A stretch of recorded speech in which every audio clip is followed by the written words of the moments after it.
Halo semuanya, balik lagi di meja kantor dan kali ini kita bakal bahas lagi One Out season kedua chapter 111. Tapi untuk teman-teman yang belum subscribe, monggo di subscribe terlebih dahulu. Oke, di chapter 111 ini berjudul performance atau pertunjukan. Di awal chapter kita diperlihatkan Lycons yang berhasil menambah angka di babak ke-8 dengan skor sekarang adalah 8-3. Lycons memimpin dengan 5 angka. Melihat itu, sang pemilik klub pun kaget dan marah besar. Apa? Genzo mencetak skor? Bagaimana bisa? Perlihatkan padaku siaran ulangnya, kata si pemilik klub. Lalu siaran ulangnya pun ditayangkan dengan penjelasan dari pria berkacamata hitam. Seperti yang kau tahu, Yoshikawa adalah pitcher yang memanfaatkan lemparan slidernya untuk melawan pemukul dengan tangan kanan. Pada lemparan pertamanya, dia melempar slider ke arah pojok luar dan Genzo tidak bisa memukul itu, bahkan dia tidak bereaksi sama sekali. Lihatlah muka Genzo itu seperti dia melihat lemparan yang belum pernah dia lihat di liga lapis kedua. Lalu pada lemparan kedua Yoshikawa, Genzo pasti memikirkan ini. Untuk memukul slider liar itu, dia harus melangkah ke arah sisi luar, atau dia tidak bisa menjangkaunya sama sekali. Jadi pada lemparan kedua, Genzo membuat langkah agresif ke arah sisi luar, tapi mereka pun mengantisipasi itu. Jadi pada lemparan kedua itu, bola dilemparkan dengan tinggi dan dalam. Genzo pun berpikir kalau bola itu akan mengenainya, makanya dia menghindari itu. Dan lemparan itu pun strike. Itu cara bagaimana Genzo untuk menjangkau lemparan itu. Di samping itu, aku paham seberapa jauh slider itu dapat dijangkau. Sekarang mereka mendapatkan 2 strike. Itu terlihat seperti Fingers dapat dengan mudah mengalahkan Genzo. Seharusnya begitu. Jika Genzo bertujuan untuk memukul dari sisi luar, dia tidak akan bisa memukul lemparan yang ke arah dalam. Di sisi lain, jika Genzo bertujuan untuk memukul dari sisi dalam, dia tidak akan bisa menjangkau slider ke sisi luar. Dia tidak akan bisa menebak kemana arah bola itu karena dia sedang melawan pitcher profesional. Hasil yang seharusnya adalah Genzo pasti gagal 100%. Sang pemilik klub yang mendengar penjelasan itu pun bingung, lalu bertanya, Tunggu. Kau bilang Genzo memukul kan? Pria berkacamata hitam itu menjawab, tidak.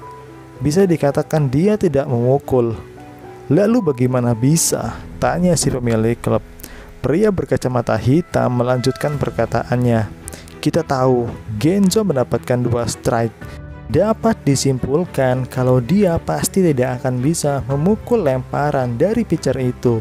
Jadi tanpa diduga-duga, Genzo membuat gerakan yang tidak terfikirkan. Sang pemilik klub pun kaget dan bertanya-tanya sebenarnya apa yang dilakukan Genzo. Si pria berkacamata hitam itu melanjutkan penjelasannya. Di lemparan ketiga ini, pitcher dan catcher Fingers berencana begini. Di lemparan pertama, bola mengarah ke dalam, karena itu Genzo tidak bisa melakukan langkah ke arah luar. Dan di lemparan kedua, mereka membuat keputusan untuk melempar slider ke arah luar, dan tidak ada cara untuk Genzo memukul itu. Lalu di lemparan ketiga, bola dilempar tinggi dan dalam. Terlihat lemparan itu akan mengenai Genzo. Jika kau melihat slow motionnya, kau akan melihat Genzo melangkah mundur untuk menghindari bola. Tapi selanjutnya, dia melakukan sesuatu yang tidak diperkirakan. Dia membiarkan dirinya terkena lemparan itu. Sang pemilik klub pun terkejut dan kaget karena Genzo membiarkan dirinya terkena lemparan dari pitcher. Sang pria berkacamata hitam melanjutkan penjelasannya.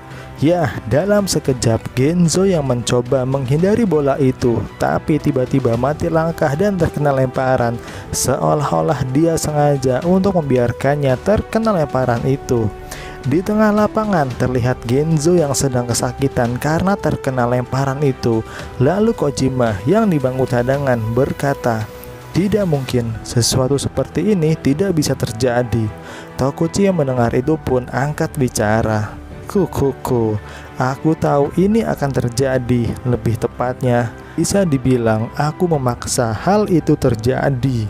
Kojima yang mendengar itu pun terkejut dan berkata, Apa yang kau katakan, Tokuchi? Tokuchi pun menjawab dengan tertawa. Sebelum dia memukul, aku berbicara kepadanya di belakang bench tentang pertandingan kita dulu di Okinawa. Untuk membuat Lycons menjadi juara, kau memanggilku ke dalam tim. Dan bagaimana kau mengalahkanku di pertandingan itu dengan mendapatkan sebuah luka. Aku tidak tahu masa lalu Genzo, tapi dia bukan seseorang yang dapat bersaing dengan para pemain profesional.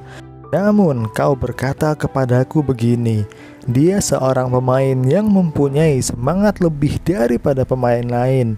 Dan aku percaya itu, semangat Genzo. Jika dia punya semangat seorang pemain baseball, dia akan ingat cerita yang aku katakan padanya. Semangat yang kau tunjukkan selama pertandingan di Okinawa itu. Mendengar itu, Kojima pun berkata, aku tahu itu cara yang sama seperti yang aku lakukan. Panel pun beralih ke tengah lapangan. Terlihat Genzo yang sedang dibopong oleh tim medis karena terkena lemparan yang cukup keras di bagian lengan, dan itu terlihat sangat sakit. Genzo yang sedang diobati di bangku cadangan itu berkata kepada Tokuchi, "Hei Tokuchi, aku tahu cara ini sedikit kotor, tapi aku tidak out dan aku mencetak angka. Jadi tolong biarkanlah aku bermain baseball sedikit lebih lama lagi." Tokuchi yang mendengar itu hanya melirik ke arah Genzo lalu memalingkan mukanya kembali dan dia berkata, "Jangan khawatir, pukulan ini adalah kemenanganmu." Genzo yang mendengar itu pun hanya terharu, sedih, dan hanya bisa berterima kasih karena dirinya bisa bermain baseball lagi. Sang pemilik klub yang tidak terima itu pun marah besar dan naik pitam, lalu berkata, "Apa-apaan ini? Omong kosong apa ini? Dia hanya terkena lemparan, dia tidak memukul. Kau tidak bisa menghitung itu sebagai RBI."